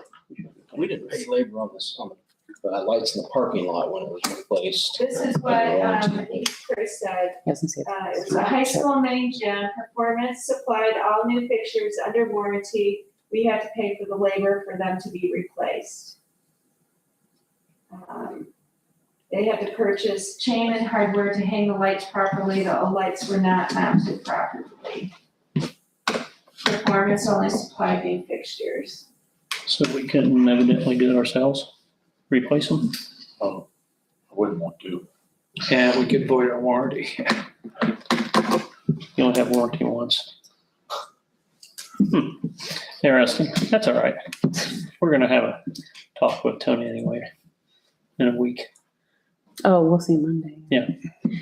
And then voice systems. I didn't go that far yet. Oh, I'm sorry. Any other questions on 11D? Okay. All in favor of 11D Fitzel Electronic Services as presented, say aye. Aye. Opposed? All right, motion carries. I'd like to get a motion to discuss 11E for voice systems. Second. Dr. Moore? It's the software system that we use for payroll personnel, recs, maintenance. It's our regular software maintenance. So this is standard comparatively speaking, a Yes. total of $16,200. Is this our renewal? It's a Um, yearly It's annual. annual. Mhm. Any other questions or comments for Boyce Systems? Okay. All in favor of 11E Boyce Systems as presented, say aye. Opposed? All right, motion carries. New business, 11E. I'd like to get a motion to discuss the DCSC food service, the adult breakfast and lunch price change. So moved. Dr. Moore? So the state sets guidelines where it's a calculation that's done and we put the numbers in and they output what we need to charge for lunch or breakfast. We're following what the state advises. So there's a slight increase. You can see breakfast remains the same for elementary, lunch increases by a nickel. For the middle high school, breakfast increases by 10 cents. And then there's a slight increase for lunch. So not major increases, slight increases. Okay. All in favor of 11E, the DCSC food service adult breakfast and lunch price change, say aye. Aye. Opposed? All right, motion carries. 11F, I'd like to get a motion to discuss the transfer DCMS 3016 Dance Club funds to the DCHS Palms account. So moved. Second. Dr. Moore? So this has now changed to POMS. And so we're just transferring the funds from dance to POMS. And it's a very low balance, as you see, of $79. Any questions? All right. All in favor of 11F, transfer of DCMS 3016 Dance Club funds to DCHS Palms account, say aye. Aye. Opposed? All right, motion carries. Moving forward, 11G, I'd like to get a motion to discuss authorization to sign agreements for alternative service and private residential school placement. So moved. Second. Dr. Moore? So this is an agreement for our cooperative, our special education cooperative, to make sure that in the event that we would need alternative or private residential placements, that we are able to sign for those.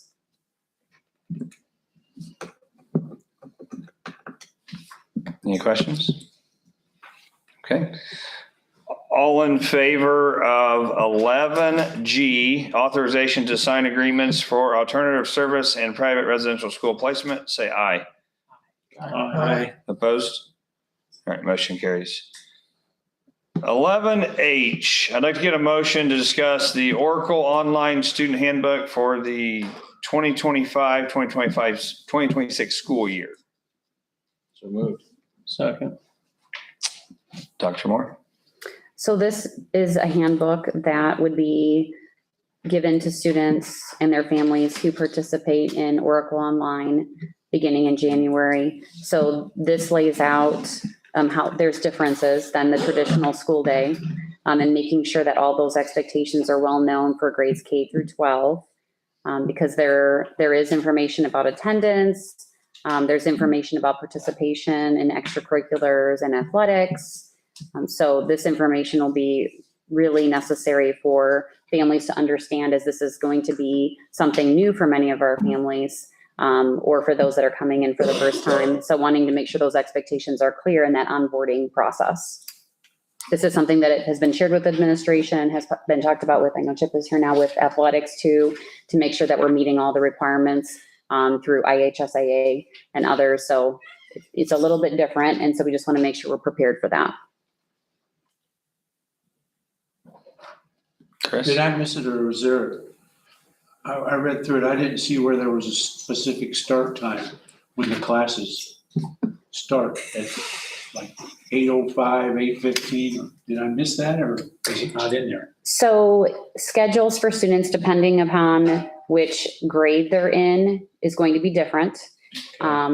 For students in elementary, they do have a normal schedule, a typical schedule. It doesn't mirror ours exactly.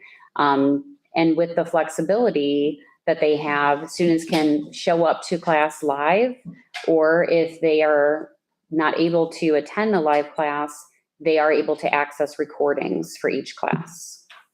Okay. So the why behind Oracle Online is really that freedom and flexibility. However, you are held accountable with making sure that work is being turned in, grades are, looked at in the same way for, graduation requirements, participation in extracurriculars and athletics. But again, it's that freedom and flexibility that some families really want and need, that is really appealing to some families. There is a certain amount of hours though they have to attend weekly, right? But it doesn't have to be live. You could attend all of your classes through recordings. It's really the work that needs to be completed in order to receive credit for your courses.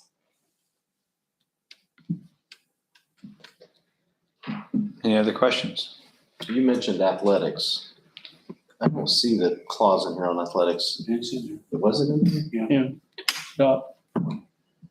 Let's see what page that's on. And we talked about that at great length. That is something that we are going to allow with approval, because exceptions would be, we have to think about if a student, let's say, potentially was removed from a team in another school district, well, that would be considered before we would just allow them to join our teams. So we will consider it, but it is with administrative approval. So that would be, let's see here, I think it's page 3. Bottom of 4, I believe. Okay. So they basically would adhere to our Yes, it is current ECA stuff, particularly like athletics, that if they're kicked out of whatever, for whatever reason, and they have a penalty, right, like a lack of season or whatever it may be, we normally they have to follow the same when they get enrolled here. So it'll That's be the correct. same thing going in with this. So they'll abide by the same rules, basically, right? And they are still Delphi students, and that is why. Yeah. That's correct. Okay. Mhm. Do you have any idea of expected participation? Well, we have 3 students who are piloting it right now.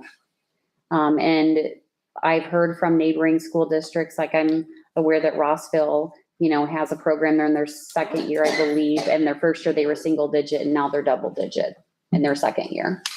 So I would expect, a handful of students, and then I would expect it to grow. I know that our families, I've heard from, all levels, that families are looking for this option. And if we did not have it, then we would be losing students to the state program or to other school districts, and we don't want that. For some students, this may be temporary. For some, it could be a path to, becoming an in-person student as well.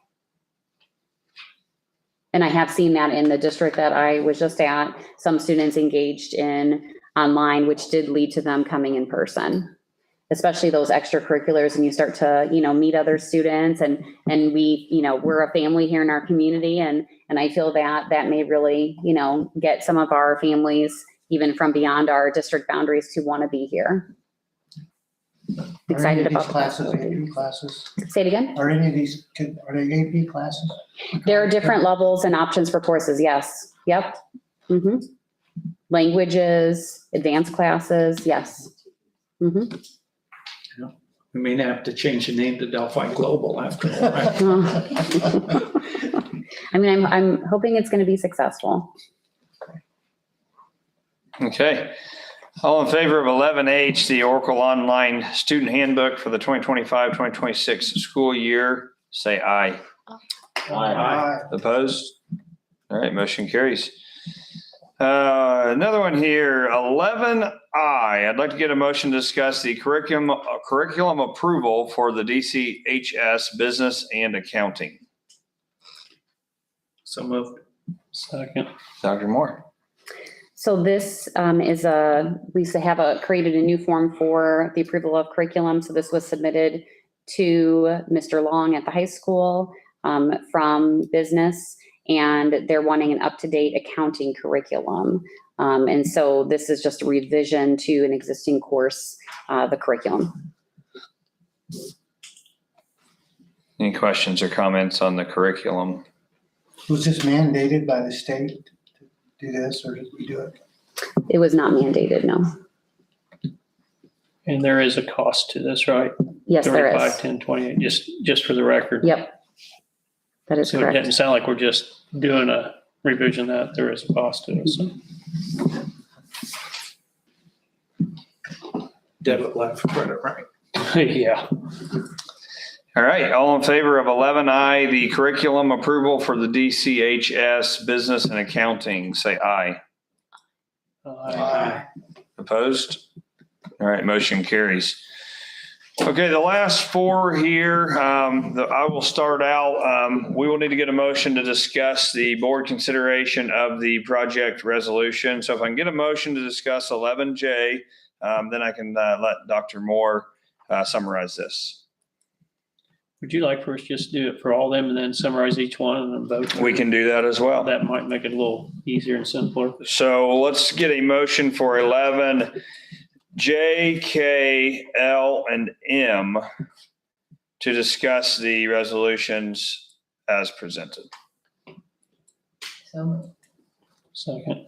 All right, Dr. Moore, let's start with J. So project resolution, the project resolution is required when a school corporation is planning to finance more than $1 million on a given facility or type of work. It contains the estimated hard and soft construction cost and the cost of issuance and establishes the total project cost. It also contains the estimated tax impact. Okay, so with that being said, are there any discussion or questions on that? It's not to exceed 3.25, right, million. Okay, so at this point, can you summarize the preliminary determination resolution? We're going to vote all in together.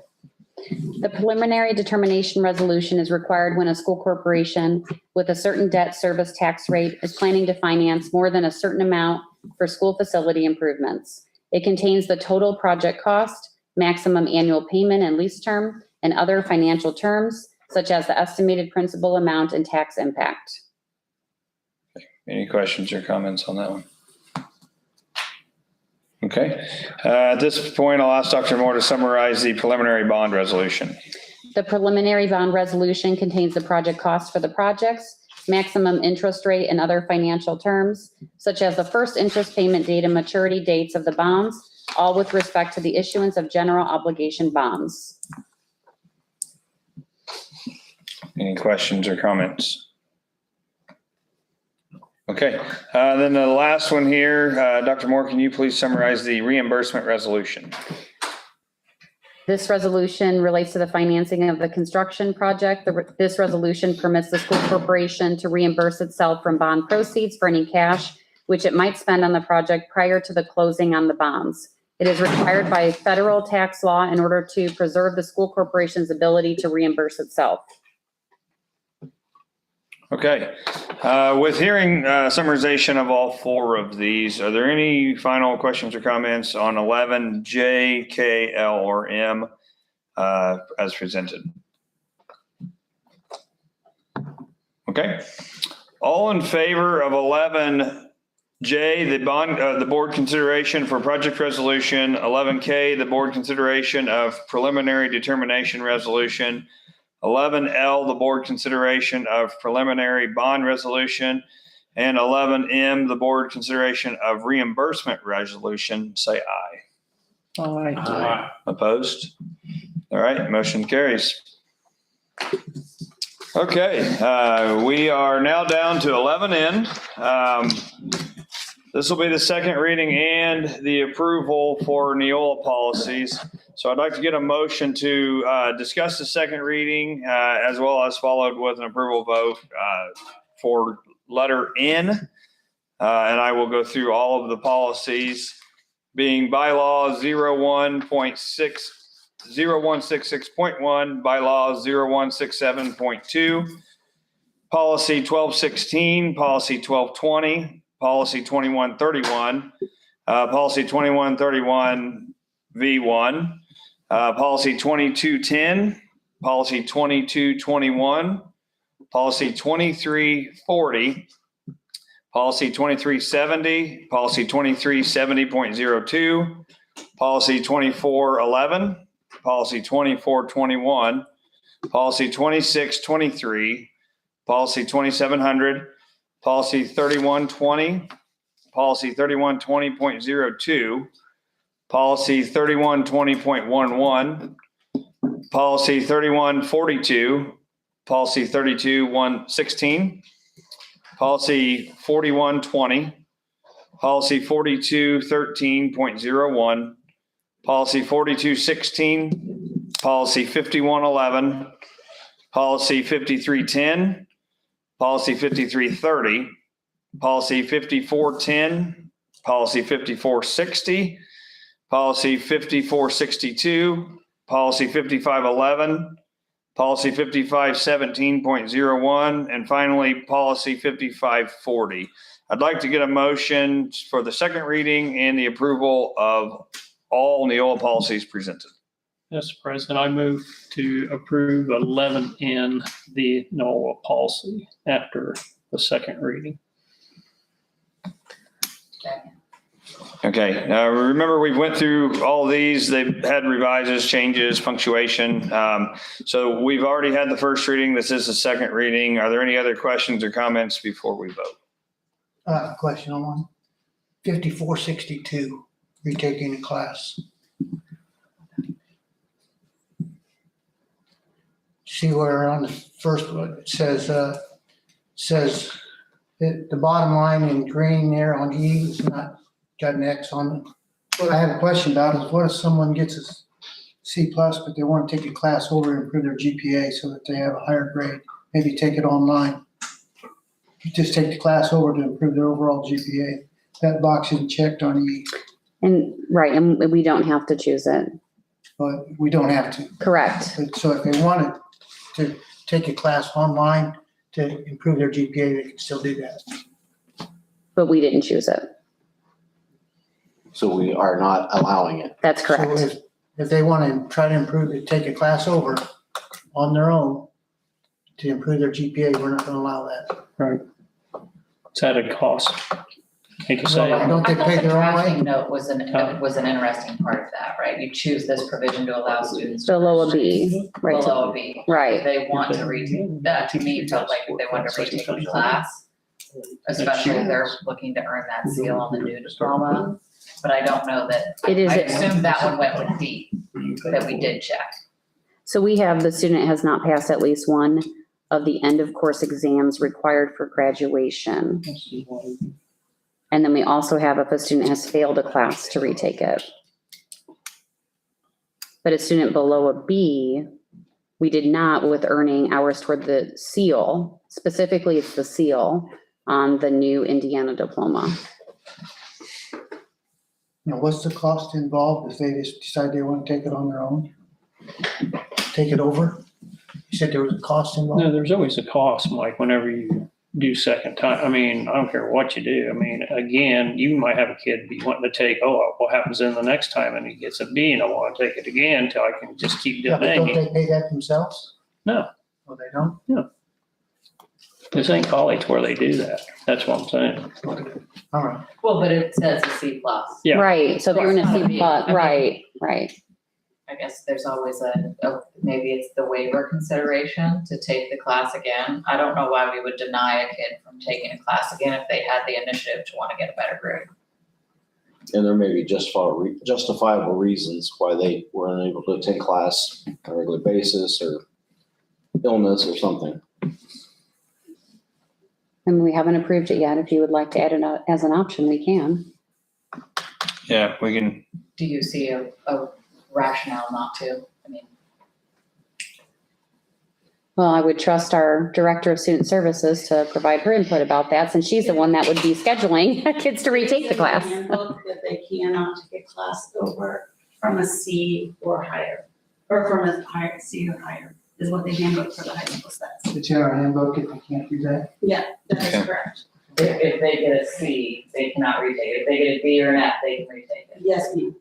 Well, that's typically for failing, and I think that's, not that we can't adjust our handbook. It's because, academic, for right now, for the diploma for seniors, juniors, and sophomores, they can't have anything lower than a C on their transcript and get academic honors. So it's for that student that goes into, let's say, pre-cal and freaks out and gets a D+, they can go back in and take it, so they can get the C or higher to get their academic honors. That's the reason we have that in place. That makes sense. All right, any other questions or comments? Are we good with that? Thank you. Okay. All in favor of number 11, new business, letter N, second reading and approval of Neola policies as presented, say aye. Aye. Opposed? All right, motion carries. Okay, we're out of new business here. We have a couple donations and thank yous. Dr. Moore, can you give us some information on that? Yeah, thanks to Ginger DeMoss, Red String Backpacks to Camden, and Janet Barnaby, School Supplies at Camden. So thank you for their generosity. All right, awesome. I think we I think the FFA mentioned it earlier, but I think Jerry Sparks and Jason Pearson donated a decent amount of money to the FFA. I'd like to go ahead and add that in there and thank them as well. That's just another part of the community helping out these kids that are trying to get to the things that they want. So I'll add that in there as well. We have future dates here. October 13th, we have a regular board meeting here in the Abby and Libby Memorial Library at 6:30. At this point, we will go through some board comments. Ms. Brown, our class representative, I will put you in the hot seat first. We'll give you the easy chance for something here. The easy chance. Say it all. We don't have to. Thanks for having me tonight. I appreciate you guys letting me listen in and see what you guys do. So thank you. Awesome. Thanks. Mr. Schwarzkopf.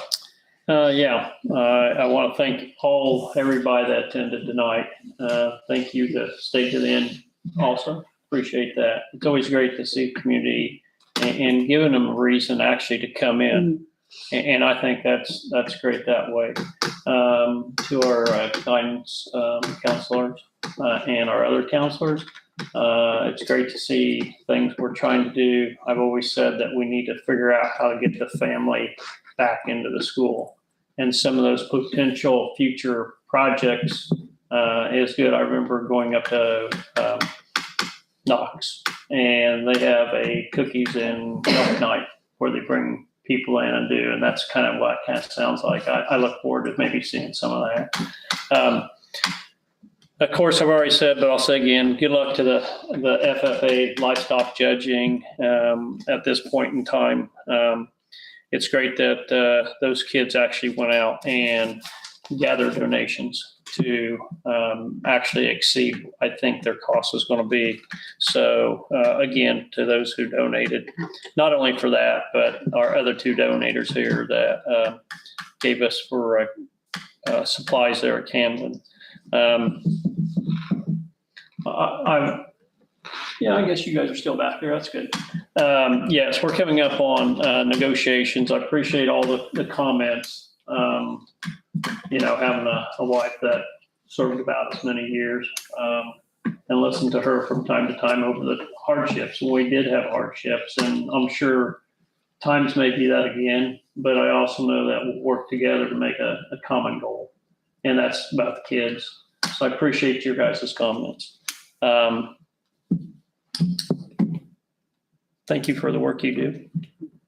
Michelle, thank you. Andrew, thank you. You guys don't get thanked enough. And a lot of times it's more on the other side of the stick. And so we all know here on the board, understand what that can be. So thank you.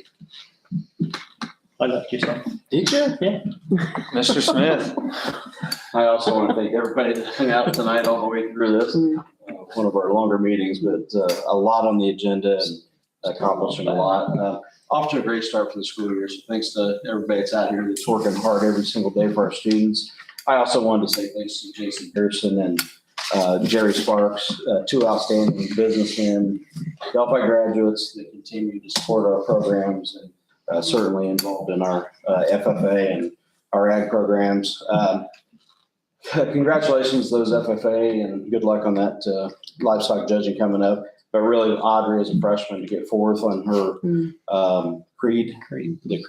What an accomplishment, and I do, like Kirk, remember that first time she came here and you could see the nerves and they came a long way. And it's been I'm sure it's been a lot of fun for you as well, but what an exciting time for us. And also with the DCTA and the contract negotiations, I want to say thanks to all the teachers that spoke tonight, shared, I think, very positive thoughts about where we're headed with the corporation and as a community. So I look forward to seeing how that all goes and coming up with something that really benefits our community, but also our faculty and staff as they represent us in the community every day. So thank you. Mr. Nipple. Echo my previous two board members' comments. I want to thank the people that stuck with us for this whole meeting tonight, and good luck with contract negotiations. And I appreciate all the teacher comments that were made tonight. Sure hope we can keep everybody here that is at Delphi now, because I think we have a great staff and a great group of administrators and fantastic superintendent. Appreciate all her hard work, and good luck to the football team Friday night. I'd like to bring home a victory Friday night. It wouldn't bother me at all. All right, Mrs. Mills. Yeah. I'd just say, I've got the Duff stuck it out for so long, and I was hoping to tell them, but really incredible job. What a great group of kids for them to come and talk in front of the board like they have done. I appreciate you bringing them here and encouraging them to come. I think hearing more about what they do is great. We hear about so many other things with the school, but I have learned a lot from what they're doing and what all of you guys are doing in the ag department. So I appreciate that. And Tim, your group for coming in and it was a heartfelt night. So I appreciate, I missed hearing the stories about the kids and the students of the month. So that was great. And then the stories of the teachers here that really are making a difference and want to be here. So it was good. All right, Mr. Priest. I'd like to say how proud I am of that livestock judging team to go to the national. I can't overemphasize what a big deal that is. The school like Delphi could have a team in the nationals, and livestock judging is just, to me, phenomenal. I'm really proud of them for that. I'd like to thank our elementary staff and students and our counseling presentation tonight. That was very good. You did a good job. Thanks for bringing that to our attention. And I heard something when the DCTAs talked about teacher negotiations. They said they look forward to responsible negotiations, and I absolutely agree with that. Be on both sides of the fence of that. And when they say responsible, I think that means you can trust each side, and I appreciate that. All right, thank you. Mr. Strasser. I'd just like to state that this was really a good board meeting. There was an opportunity for the board to listen a lot and to gain information and listen to employees. And I really enjoyed this. All right, thank you. I'm going to round it out with just saying it was exciting once again with all the young kids and the staff recommendations, just to talk about the next level that these people take. So whether it's cafeteria, custodial, whether it's teachers, or even the kids, to hear the positive things that these kids are doing, even at that very young age. That says a lot about our teachers, a lot about our staff, and a lot about their parents. So those are the kids that we want all of our students to be in the community. So, I mean, I think when people see this recognition, that lets them want to be in that spot. So I think that's huge. And I want to thank Mr. Hawk and his staff for presenting and allowing good information on those people. So I appreciate that. Basically, go Delphi. Hopefully we win this week. We have a lot more than just football, but hopefully we bring home that skillet. I know the cross country team's been doing well, and I know a lot of the sports are trying very hard. So I just want to encourage them to keep it up. And I just have one more motion, and that's for adjournment. So moved. Second. All in favor? Aye. Meeting adjourned. Thank you for being here. Appreciate you. Hey.